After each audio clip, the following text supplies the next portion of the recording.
성탄이 얼마 남지 않은 오늘의 주제는 사랑과 기쁨입니다. 사랑과 기쁨이 예수님을 맞이할 우리가 갖추어야 할 덕목입니다. 사랑과 기쁨.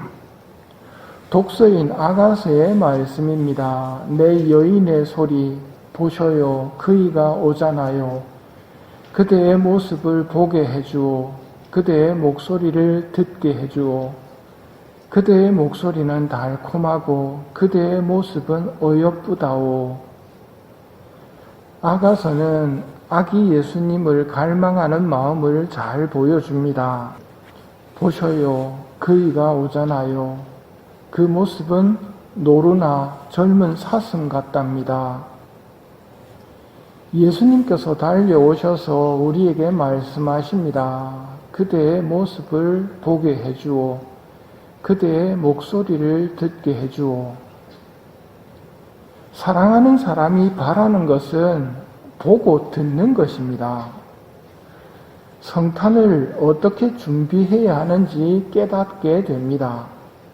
예수님께서 우리한테 원하시는 것은 우리를 보고 싶어 하신다는 것과 우리 목소리를 듣고 싶어 하신다는 겁니다.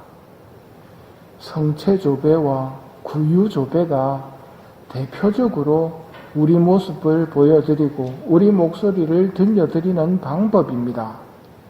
즉 예수님께서는 기도하는 우리를 보고 싶어 하신다는 말입니다.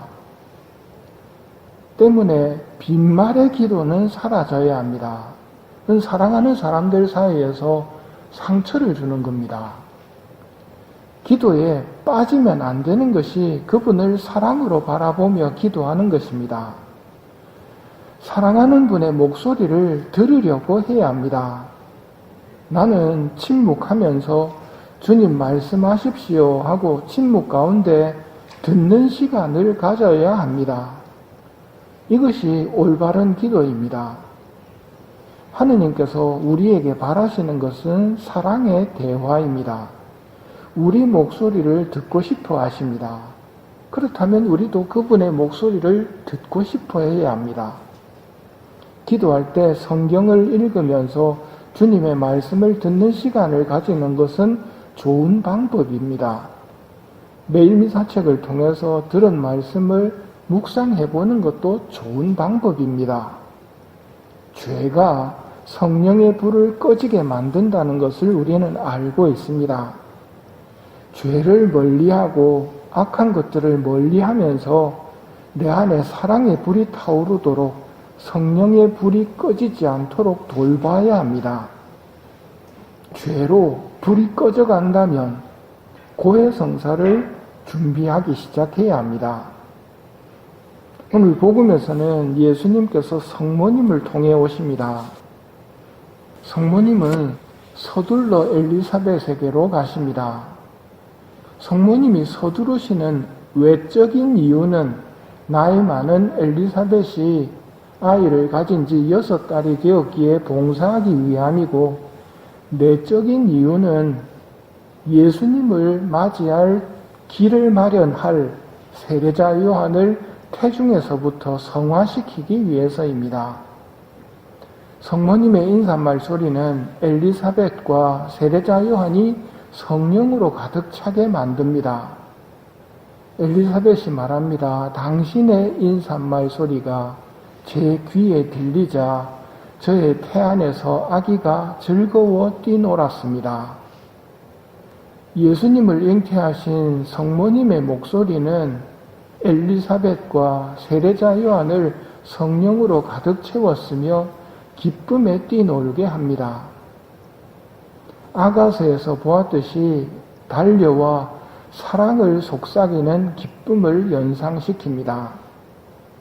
대림의 막바지를 지나는 우리 기다림이 이런 기쁨의 색깔을 지녀야 합니다. 풍랑을 만나서 힘든데 어떻게 기쁠 수 있겠습니까? 반문을 할 수는 있겠지만 제자들이 풍랑을 만나 죽게 되었을 때 어떻게 그 시련을 이겨냅니까? 예수님께서 오시자 해결이 됩니다. 예수님을 배 안으로 모셔드리자 게임이 끝나버립니다. 지금 예수님이 오고 계시다는 말입니다. 그러니 우리는 기뻐해야 합니다. 그렇기 때문에 마귀는 거짓말로 우리의 기쁨을 빼앗아 가려고 합니다. 하느님을 지독한 분으로 여기도록 유혹합니다. 이 거짓말을 믿으면 아담처럼 하느님을 피하려고 합니다. 여러분이 하늘에 계신 우리 아버지하고 기도하신다면 생각을 해보십시오. 여러분이 애들 키울 때 부모로서 애들이 어떻게 해주면 좋았는지를 생각해 보십시오. 젖줄 때마다 돈 받은 거 아니지요. 기저귀 갈아줄 때마다 돈 받는 거 아닙니다. 사랑으로 해줍니다. 그때 애들이 어떻게 하면 기분이 좋습니까? 그걸 기쁘게 받아들이고 씩 한번 웃으면 끝입니다. 근데 생각을 해보십시오. 내가 아버지와 어머니를 귀찮게 한다고 생각하면서 늘 얼굴에 그늘이 져 있다면 해주면서도 기쁨이 없겠지요. 하느님의 눈으로 여러분을 바라보십시오. 그렇게 되면 올바른 관계에 있다면 여러분은 하느님에게 애교나 어리광을 부리게 됩니다. 내가 사랑받는다는 걸 알 때 어리광 부릴 수 있는 겁니다. 여러분이 하느님 앞에서 어리광 부린 적이 없다면 하느님 아직 안 좋아하는 겁니다. 내가 사랑받고 있다는 것도 모르고 사랑도 제대로 못하고 있는 겁니다. 왜 못할까요? 지독한 분이라고 여기거나 하느님의 선하심을 모르고 저분만 오면 내 모든 문제가 해결이 되는데 이 풍랑을 잠재울 수 있는 분이 오시는데 그분이라는 걸 모르고 있으면 내 안에 오셔도 금방 잊어버리고 나는 세상만 쳐다봅니다. 어리광을 좀 부려보십시오. 여러분은 사랑받고 있습니다. 오늘 아가서가 남기는 말이 이겁니다. 그대의 목소리는 달콤하고 그대의 모습은 어여쁘다오. 이게 하느님의 눈으로 볼 때 우리 한 사람 한 사람에 대한 평가입니다. 우리 목소리는 달콤합니다. 그대 모습은 어여쁘다오. 내가 하느님 앞에서 예쁘다는 것을 알아들으셔야 됩니다. 그럴 때 비로소 어리광 부릴 수 있는 거거든요. 자주 아버지와 이야기할 때 진짜 아버지하고 이야기하듯이 하셔야 된다는 말입니다. 왜냐하면 아버지는 그대의 목소리는 달콤하고 그대 모습은 어여쁘다오 하고 나에게 말씀하시는 분이기 때문입니다. 그리고 그 성령께서 오시자 온통 기쁨으로 쌓입니다. 엘리사벳도 기쁨이고 태중의 세례자 요한도 기쁨입니다. 하느님의 사랑은 우리에게 기쁨을 가져다 줍니다.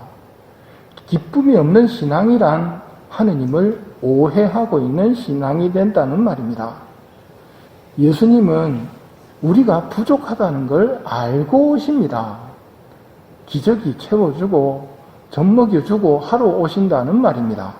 성체성사로 먹여주시고 고해성사로 씻어주러 오시는 겁니다. 이런 성체성사와 고해성사를 하고 나서 그 다음에 내가 어떻게 하는가가 중요하단 말입니다. 어리광을 부리십시오. 고맙다고. 아니면 기쁨을 느끼면서 하느님께 밝은 미소라도 보내드리십시오. 그러면 아버지는 그걸로 충분히 만족하실 수 있는 분입니다. 기쁨과 사랑으로 아기 예수님을 기다릴 수 있는 은총을 청하며 이 미사를 봉헌합시다.